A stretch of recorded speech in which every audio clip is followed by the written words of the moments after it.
All right. Well, there is a movie that was made or was released rather in 1998, and it was one of the first movies that featured Ewan McGregor, I believe, and maybe one of the first to feature Christian Bale as well. Um, and it was called Velvet Goldmine. The director was somebody named Todd Haynes, who had I remember, in the '90s was the beginning of my cinephile days, and he actually made this movie a little bit earlier with Julianne Moore called Safe that I really liked. It was this very this very mysterious kind of enigmatic film about a woman who suddenly gets allergic to everything, and it's never quite clear exactly what's going on, but it's a very well. I don't know. It was a very interesting movie.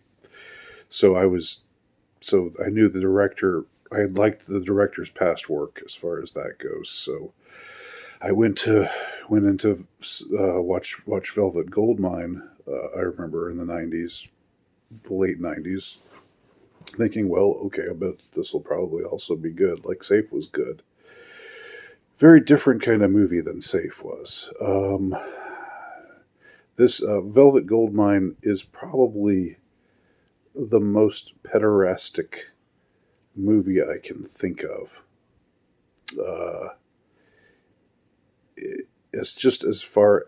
I mean, I guess there have been movies like the what was that Happiness, which actually featured uh, pederastic. I don't want to say relationship, but a pederastic uh, assault, a pederastic predator.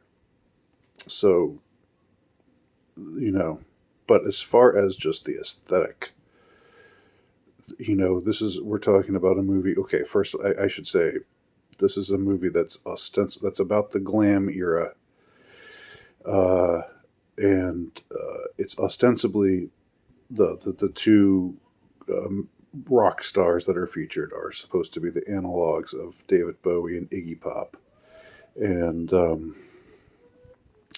Ewan McGregor plays the Iggy Pop guy, and somebody else plays the Bowie guy. I can't think of his name right now, but Christian Bale is a different somebody. It's like a fan who, and then somebody who later goes back and does research on these two stars that he was fans of, who had this homosexual tryst, of course, as I guess Bowie and maybe Iggy were rumored to have had. I don't know enough pervy rock and roll history to know that for sure, but that wouldn't surprise me that was the case. Um, so um, so the movie begins with a scene where a little boy, like maybe 6, 7, 8, something like that, is putting on lipstick, and he smiles at the camera in this cutesy sort of way. He's like playing dress up, and he puts lipstick on his lips. Well, there's a voiceover.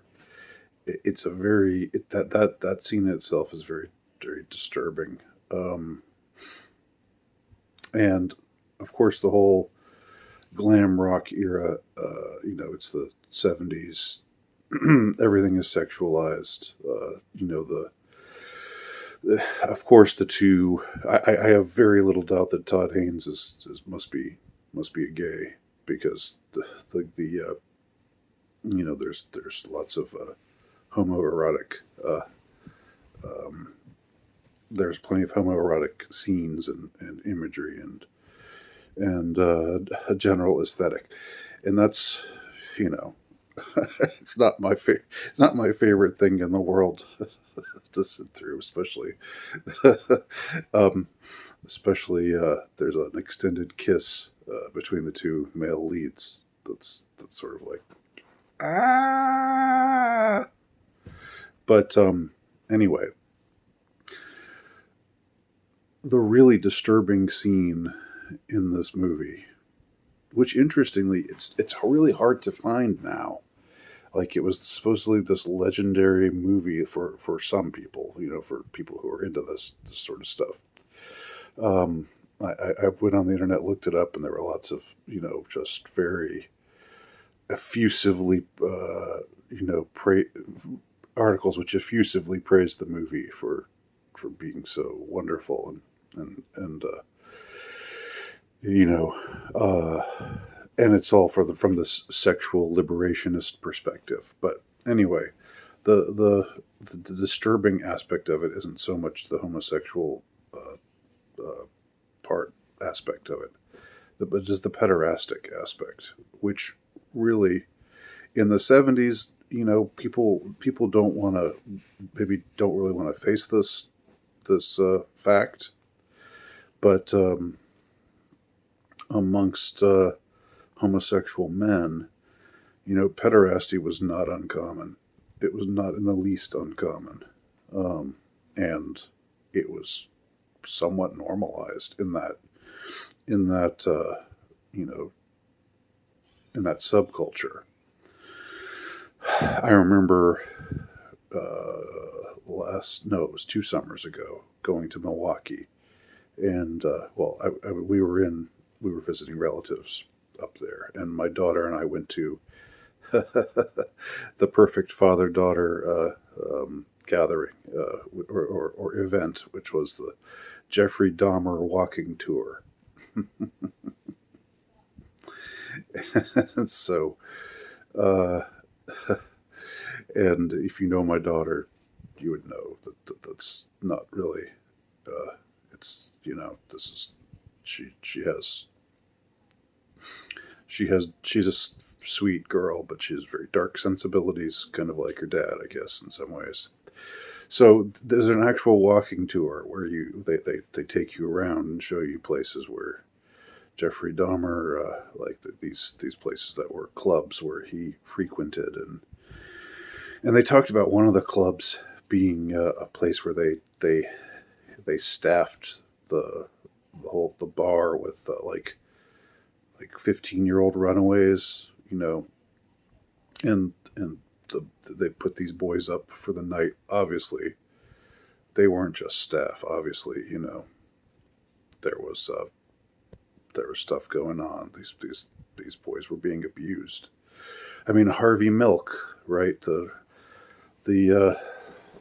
the martyr of San Francisco, the great gay activist that's on a freaking postage stamp now. He molested a runaway who was like, I think, 14, 15 years old.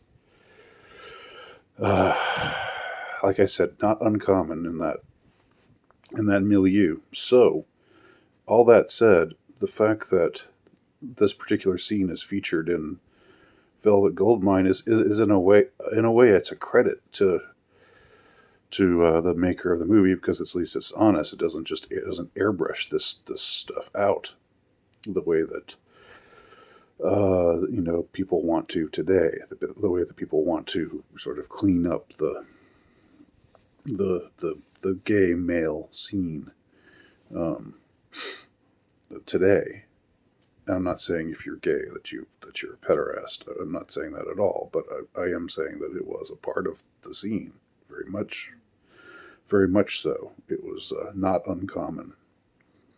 So there is a scene where in this movie that I remember watching this in the 90s and just it kind of freaking me out, like just taking me out of. And back then I was, I was quite a bit more, quite a bit less illiberal than I am today. I wasn't.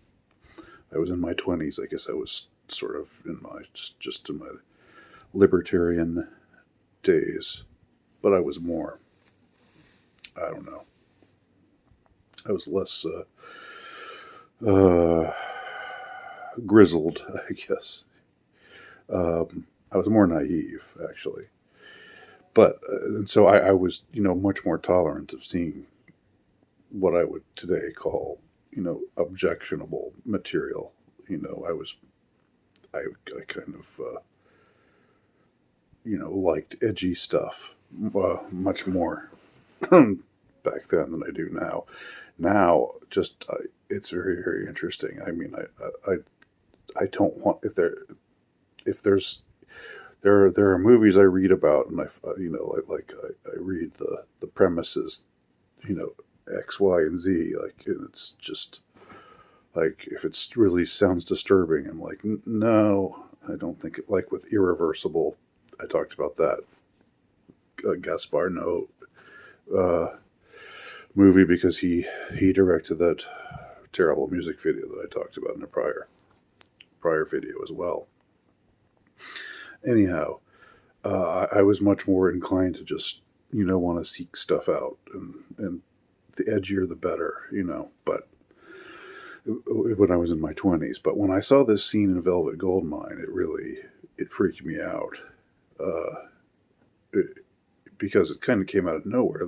So I'll just explain. I'll just give the the broad brush description of the scene. You have the guy playing David Bowie, who's a young man, like maybe 21 or so, 21 or 22, a stylish, androgynous young man, not yet a star. And he's standing on the street corner, and a group of schoolboys walk by. And one of them turns around and looks at him. And it's a kid, I don't think he's older than 13. I really don't. Just a very young looking boy. So they make eyes at each other. And then the next scene is, and this is all while, by the way, as if things couldn't get any grosser and creepier. They're playing Gary Glitter over the speakers. The "Do you wanna touch? Do you wanna touch? Do you wanna touch me there?"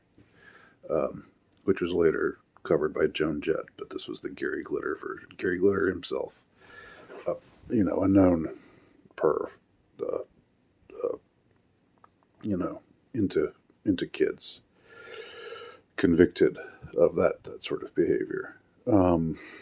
So the next scene is David Bowie's character, the David Bowie stand-in, putting his pants back on, and the boy in the schoolboy outfit is lying face down on the bed with his pants down. We see his bare buttocks.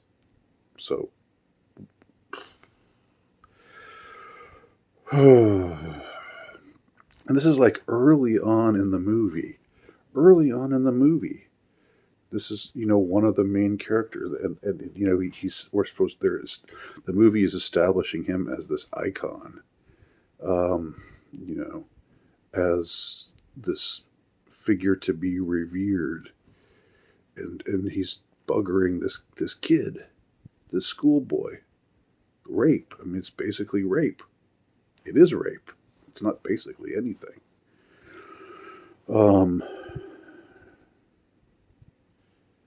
I was very shocked by that scene, and so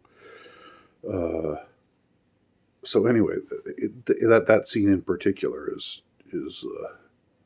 really stands out. But there are so many other things in the movie, like the scene with the little boy putting on makeup. There's a scene where a little boy is raising his hand in class, pretending to be Oscar Wilde. There's a lot of references to Oscar Wilde, who was the first, of course, gay. Not the first, but the sort of, he was posited as a sort of trendsetter of this entire the gay movement. As a sort of flamboyant pop star of his age. Oscar Wilde, who was a good writer, and in spite of all of his sins, I think ultimately had a good heart, and but that's a different story. Anyhow, just my impression. But anyhow, this is a movie that you can't really find today, except if you. I found that it's there's a rather low quality version of it available. That at least a few days ago was available on YouTube, but you can't really purchase it anywhere. It used to be on Amazon, but it's not there anymore. I was going around everywhere trying to see if any of these people who were lauding the movie, talking about how great it was, and how liberating it was, if any of them mentioned that scene. And I found just one mention of it, like in a review. There was some reviewer who said they were disappointed that scene was left out of. That apparently that scene was cut when this movie was on Amazon Prime. They cut that scene out, and this reviewer said, he could understand why, because it's a pretty scandalous scene, but still he wanted it to be in there because it was, I don't know, part of the movie. And that was it. I haven't heard anybody else comment on it, but it was just so. It was so shocking and so kind of upsetting, just to see the normalization of this kind of behavior. And it's something that I can't help but think about now, in light of everything else. We there's this today. I don't know if we're leaving Pride Month or entering Pride Month. I'm not sure what it is, but today there is this effort to say of this particular subculture, and I mean specifically here, gay men, to sort of airbrush it and to make it seem like these guys are just like, they're just like heterosexual couples, right? We should just let them get married and have kids, and they'll just live tame, the same kind of tame lives that a regular couple, a heterosexual couple, would. Not exactly. No. Again, I'm not saying. You've already heard me say that disclaimer. I don't need to say it again. I want to be fair, but I also want to be accurate. You can't airbrush that stuff. You can't tell me that stuff is not. It's not a part of the whole scene. So Velvet Goldmine, again. Lots of big names in it. Big production.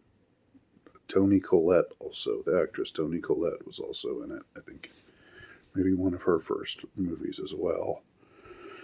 But it's very strange. You really can't find this movie anywhere anymore.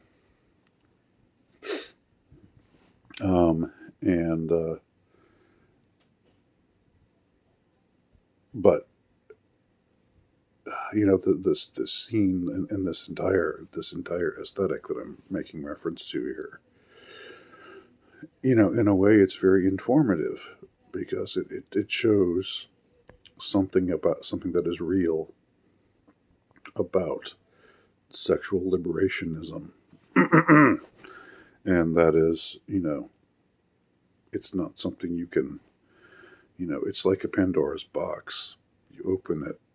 You can't just open it a little and then decide to shut it. at a particular point.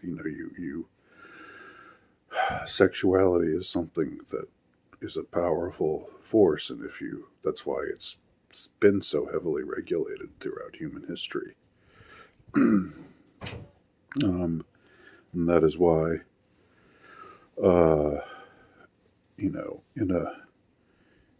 healthier, saner, monogamic uh, era, it was regulated to the degree that sex belonged within wedlock exclusively between a man and a woman. And of course, that would that lead to some unhappiness? Yeah, certainly it would lead to some unhappiness, and it would lead to some jealousy and some people being left out. But generally speaking, it was what ordered a society. It was what kept things sane and safe for children. Uh, and when all those norms began to fall apart, safe for children and for others, but particularly for children, and when all those norms started to be dissolved during the sexual revolution, which again, I've said it before and I'll say it again, the sexual revolution was not a spontaneous event. It was in my opinion, something that was planned and orchestrated, and and it has had many victims, and many of the victims have been the innocent. And it's probably true that amongst the elites, the perverse elites, that this has long been the in their secret world, and the left hand path of the perverted elites. These kinds of practices and these kinds of perversions were always a part of things, but just releasing all this into the general culture, which seems like what happened in the 60s and the 70s with the sexual revolution, which a movie like Velvet Goldmine really exposes, because it was made back in 1998, before that. Nowadays things are much more sanitized. There's this effort to just airbrush history, and make it so that these people are just clear cut heroes, and but this movie was a much more honest take on it all, and I don't think that makes it better necessarily, because it would seem that for the makers of this movie, stuff like budding pop stars in their early 20s raping 12, 13-year-old boys, schoolboys, is perfectly okay. Or it's just, it's part of sexuality. Little boys putting on lipstick, and playing dress up in an obvious pederastic kind of way.